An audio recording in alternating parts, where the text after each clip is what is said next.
Et si tu commençais à faire la paix avec ton assiette? Et si tu commençais à sortir de la restriction systématique, de cette guerre interne avec ton assiette? Est-ce que j'ai le droit? Est-ce que j'ai pas le droit? Est-ce que je peux? Est-ce que je ne peux pas? Et si on commençait à voir les choses autrement?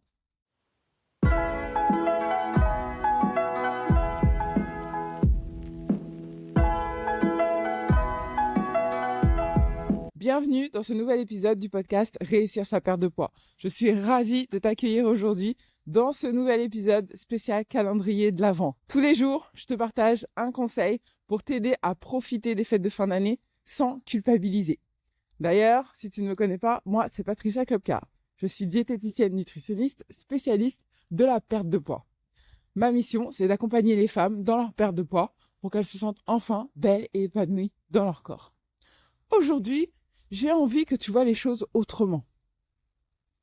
J'ai envie que tu commences à sortir de cette casquette de la restriction. Sortir de cet univers du régime. Sortir de cette logique qui te pousse systématiquement à passer en mode restriction quand tu manges quelque chose de copieux.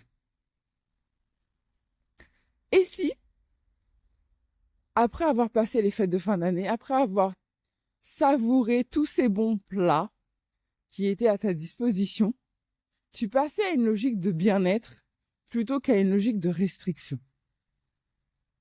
Et si ce que tu allais chercher, c'est un bien-être physique, un bien-être digestif, un bien-être mental, au lieu de rentrer directement dans une logique de restriction, de contrainte, de contrôle, de mal-être? Et si cette année, tu voyais les choses différemment, tu expérimentais les choses différemment? Ce que je t'invite à faire cette année, c'est de sortir de tes anciens schémas, de tes anciens modes de fonctionnement. Ah, je sais que ça va être les fêtes, donc il faut que je me restreigne avant. Ah, je sais que j'ai mangé copieux, donc il faut que je me restreigne après. Commencer à sortir de cette logique pour aller chercher le bien-être de manière générale. Et le bien-être, oui, ça va se passer dans ton système digestif. Comment je fais pour me sentir bien après un repas? Mais aussi dans ton bien-être émotionnel. Comment je fais juste pour me sentir bien durant cette période, sans culpabilité, sans émotions euh, négatives, entre guillemets, sans émotions qui me font du mal?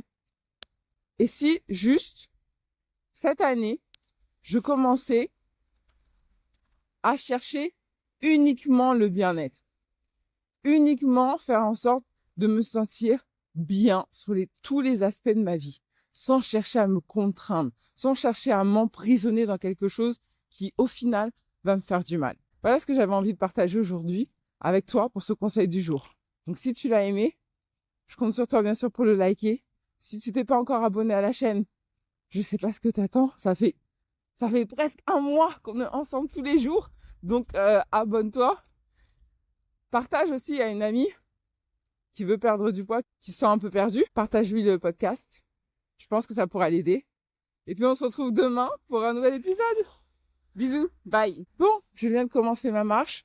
On est à 2495 pas. Objectif 10 000. Allez, hein, que la fête commence. Bye.